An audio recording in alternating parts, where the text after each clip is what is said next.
যারা আপনার সন্তানকে রোজা রাখতে বলেন না, নামাজ পড়তে বলেন না, সারা রাত মোবাইল টিপে আপনি জানা সত্ত্বেও কিছু বলেন না, কুল্লুকুম রাঈন ওয়া কুল্লুকুম মাসউলুন আন রাইয়াতিহি। আমরা যারা অভিভাবক আছি, আমাদের অধীনস্থ যারা আছে, তাদের সম্পর্কে রব্বে কারীমের কাছে জবাবদিহি করতে হবে। আল্লাহ বলছেন, ইয়া আইয়ুহাল্লাযীনা আমানু কু আনফুসাকুম ওয়া আহলিকুম নারা। ইয়া আইয়ুহাল্লাযীনা আমানু কু আনফুসাকুম ওয়া আহলিকুম নারা। হে বান্দারা, নিজেরা জাহান্নাম থেকে বাঁচো, পরিবার পরিজন সকলকে জাহান্নাম থেকে বাঁচাও। হ্যাঁ যুবক, হ্যাঁ বাবা, তুমি 5 ওয়াক্ত নামাজ পড়ো, তাহাজ্জুদের নামাজ পড়ো, এশাকে নামাজ পড়ো, চাশতের নামাজ পড়ো, সব কিছু করো, 1 সিলা 3 সিলা লাগাও, সাল লাগিয়েছো, তোমার স্ত্রী নামাজ পড়ে না, তোমার সন্তান নামাজ পড়ে না, কোরআন পড়ে না, কোরআন পড়ার জন্য বলো নাই, হাসের মাঠে কি জবাব দিবা? তোমার সন্তান যতগুলি পাপ কামাই করব, পাপের একটা অংশ তোমার কবরে উপস্থিত থাকবে। কি বলো, ঠিক কিনা? এই যে আমি আজকে 28 বছর ধরে কোরআনের খেদমত করতেছি, তাইলে আমি জীবনে কতগুলি হাফেজে কোরআনকে হাফেজ সাহেব বানাইলাম। আমার অনেক ছেলেরা আলেমীদের হয়েছে, অনেক ছাত্র হাফেজ, আলেম, মুফতি, মুহাদ্দিস, শাইখুল হাদিস, অনেক মাদ্রাসার প্রতিষ্ঠাতা প্রিন্সিপাল হয়েছে, তাদের ছাত্র পড়াচ্ছে, তাদের ছাত্র পড়াবে। এরকম কিয়ামত পর্যন্ত সিলসিলা জারি থাকবে। কি বলেন, ঠিক কিনা? তাহলে এটা হলো সদকা জারিয়া।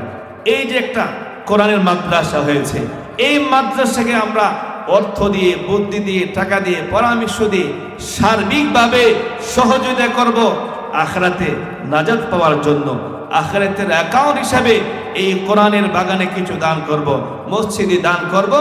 এই দানগুলি আপনার আমার নাজাতের উসিলা হয়ে যেতে পারে। কি বলেন, ঠিক? ছেলেমেয়ের প্রতি আব্বা আম্মা 100% সন্তুষ্ট থাকবে, রাজি খুশি থাকবে, এই সন্তান পৃথিবীর কোথাও ঠেকবে না।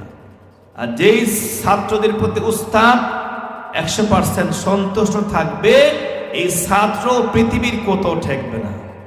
বলেন ইনশাআল্লাহ। আমি এক কলম রেখে দিতে, ইসলাম করেন, ইসলামের মধ্যে লিখে দিতে পারবো ইনশাআল্লাহ।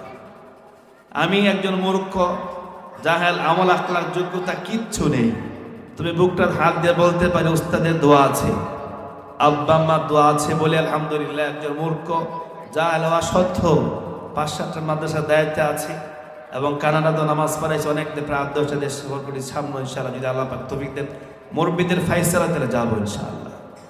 বাকি উস্তাদের দোয়া থাকলে অনেক কিছু, যিনি আমার পরে আলোচনা করবেন, আমার শাইখ আল্লামা মুফতি আব্দুল হালিম দামাত বারকাতুহু, শাইখুল হাদিস সাহেব হুজুর। আমি হুজুর আমার অভিভাবক, মুরব্বী, ওনাকে আমি মানি। আমি একবার কাতার ইন্টারভিউ টিকেছিলাম, হুজুর আমানে অনেক লম্বা টাইম কোন হাদিস দিয়ে ওয়াজ করে বুঝাইছে, আলোচনা করছে। আপনি কাতার যাবেন, যদি আল্লাহ আপনার এমন একটা রোগ দিয়ে একটা ইঞ্জেকশন 1 লক্ষ টাকা, কি করবেন? যে আল্লাহ নারাজ হয়ে যায় যে আপনি কোরআনের খেদমত ছেড়ে আপনি ওই দেশে চলে আসে টাকা কামানোর করার জন্য। আমি বলছি হুজুর আমি আর যাবো না। কানাডা গত বছর যাওয়ার পরে এরা 3বার আমার টিকিটটা পরিবর্তন করছে, আসতে দিবে না। আমি ওয়াদা দিয়ে গেছি, হুজুর সাথে ওয়াদা রক্ষার্থে আমি চলে আসছি। এখন আমি হুজুরকে বলছি, আমার উস্তাদ হুজুর যদি পরামর্শ দেয় তাহলে যাব। আমি আমার ফুল ফ্যামিলি যাওয়ার মতো সুযোগ আছে, তো আমরা উস্তাদকে মানি, আব্বা আম্মাকে মানি। যুবক ভাইয়েরা, উস্তাদকে মানবা, মা বাবাকে মানবা। মা বাবা কিছু বললে যদি কথাগুলি কোরআন হাদিসের বাইরে না হয়, কোরআন সুন্নাহর বিরোধী না হয়, যে কোনো কথা আব্বা মা বলবে, উস্তাদ বলবে, তোমার আমার বোঝা আসুক আর না আসুক, মনে চাক আর না চাক, বাবাজিরা মানো, দেখো রব্বে কারীম তোমাকে চমকায় দিব। দুনিয়া তো তোমাকে দামি করবে, সম্মানিত করবে, আখিরাতে তো অবশ্যই করবে। কি বলেন, ঠিক কিনা? অতএব যুবক ভাইদেরকে আমি অনুরোধ করবো, হাত জোর করে বলছি, বাবারা